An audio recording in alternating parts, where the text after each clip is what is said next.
Welcome to the Coach and Crew Show. 2.5 hours we just wasted. Well, I know what my cutscene's going to be. Just leave that crap in. Welcome to the Coach and Crew Show. This is the Burgundy and Gold edition, where we co-star our three hosts, Positive Polly, Negative Nelly, and Realistic Rachel.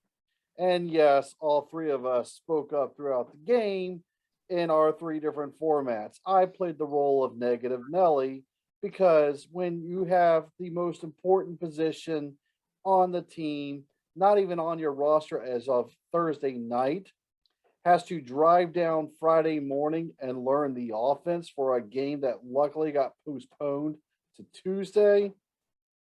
I'm impressed with what he gave us. So I had even lower expectations than a 10-point loss. Positive Polly was Devin, and Realistic Rachel is being played by the role of Tantor. So let's start with the positives. Devin, you can go first. I mean, what do we expect? We have, I think, 17 players on COVID, 6 coaches out because of COVID, injuries left and right. I knew our defense was going to be the only thing that would be out there to help us once we lost Landon and Jackson. They did the best they could. They did better than what I thought. We still had a chance to win that game until we just couldn't stop the run. Yeah, I think they ran for, wait a second. The game ended, but yet they still ran for some more yardage. So, I mean, They're still running. Yeah, I think Sanders just ran for another 40. I think Jalen's going to pump fake and go for another 15. So, Yep. All right, Realistic Rachel. I mean, we already know what you're going to say, but go ahead and say it. All right. We had a bad Eagles football team playing a worse Washington team, refed by the worst group of individuals ever to step on a field with green. What more could we expect? Oh, wait, to get the announcing team that has Mark Sanchez on it. Oh, my ears were bleeding. What a moron. He's sitting there lecturing us about how not to turn the ball over. Please. Mr. Butt Fumble talking about not turning the ball over. Didn't ESPN have to retire the not play of the week because it went through 365 days as its grand champion? I mean, it was bad all the way around. Yeah. And we didn't bring the JV team. We brought the 9th grade team. You've already mentioned our quarterback showed up the night before. It was bad. We had no members of the starting defensive backfield in after the first 10 minutes. Our linebackers play is bad anyway. They were even worse tonight.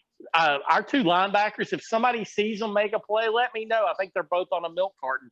Or they're getting blocked 20 yards downfield by a backup left guard.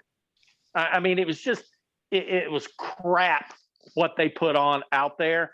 And Landon Collins single-handedly kept us in the game for the first 10 minutes. After that, it's junk.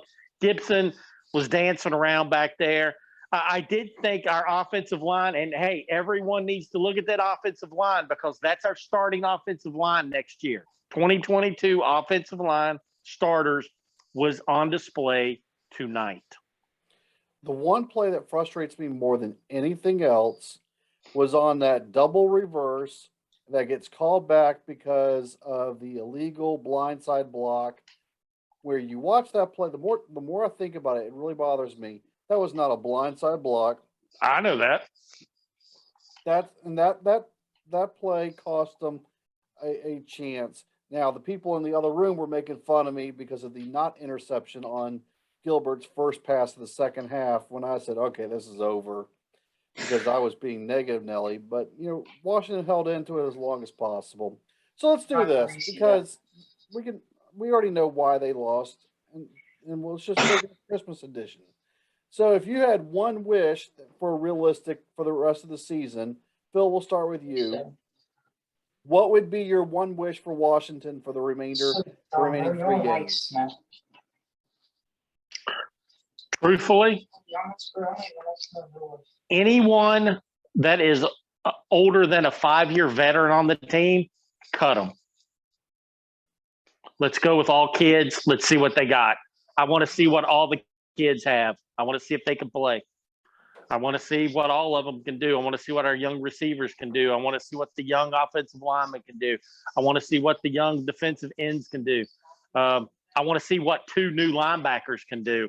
Go pull a couple off of some practice squad someplace because Holcomb, he can't play. Jamin Davis, he was getting better every game, but today he wasn't any good. Our secondary obviously sucks. So let's let some kids play. I just want to see young guys play. Taylor Heineke, we know what you can do. Congratulations. You'll get a spot on our team next year. We'll give you a signing bonus up you for another year. But let's see what other quarterbacks can do. I mean, I'll even take Gilbert back. I mean, Mr. Hand Grenade. 3, 2, 1. Oh, throw it. All right. Let's let him have a chance. Let's let Kyle Allen have a chance. Let's let some kids have a chance because us winning against the Giants, all right, I'd love to beat the Cowboys regardless of anything. But us trying to win football games the rest of the season, what good is it? 0. We're going to finish 7-10. Giants have shut down Daniel Jones, and Jake Fromm and whoever the other the neck both proved that they can't do it. So there's a good chance Washington can pull out the final one. Devin, the final 3 games, if you had one wish for Santa for the final 3 games for the Washington season, what would it be? Honestly, for Phil to say something good about the Washington football team. I'm just kidding. Hey, I'll give it to you right now. Having 7 coaches out with COVID was a positive tonight. Okay, but I would honestly say really try to find what our strengths are. So when we're going into this offseason, we can build on those strengths and build on those weaknesses and become a better football team and not just have one bright spot here and then a giant black hole there. As I mentioned, 7-10 sounds more and more realistic than not. If you look at the standings now are not in Washington's favor. They're probably going to get a 3rd place schedule next year, which is fine, but it is going to be what it's going to be. This is an unrealistic wish. If I could have my one wish, somehow, some way beat Dallas, but that would be nice, but it's unrealistic. Well, it's unrealistic. So maybe they'll just cover the spread and I can win back some stuff. I don't know. You actually put money on Washington? No, not tonight. Don't, dude. Not tonight. Not tonight. You know that I have bought a lot of things over the years betting against Washington. It's a successful betting strategy. It really is. Well, we're going to make this a quicker edition. It's the holidays, so we hope you do enjoy the show. We knew what was going to happen. Washington's next game is this Sunday, assumably. And yes, it's back to Dallas, isn't it, Phil? He ran, I think. Oh, dear God. If we could beat Dallas, I mean, really and truly, we need Jimmy Stewart to make an appearance at quarterback and just take it to Dallas. But, we'll see what happens. Dak's not playing well. It's the day after Christmas. Maybe they'll be still loaded on turkey. Who knows? Devin, what are your thoughts about the Dallas game part 2? I mean, I would love to see us win, but what does that do for us this year? It does nothing at this point.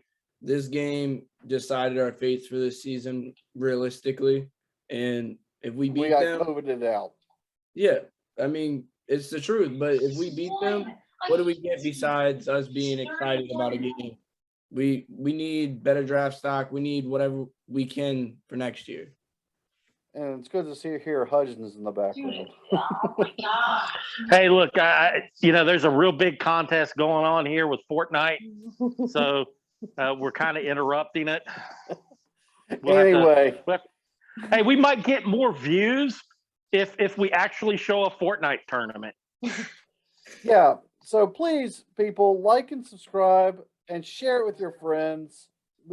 More nights than not, this one not really, but all the other ones, phenomenal content. Have a good Christmas.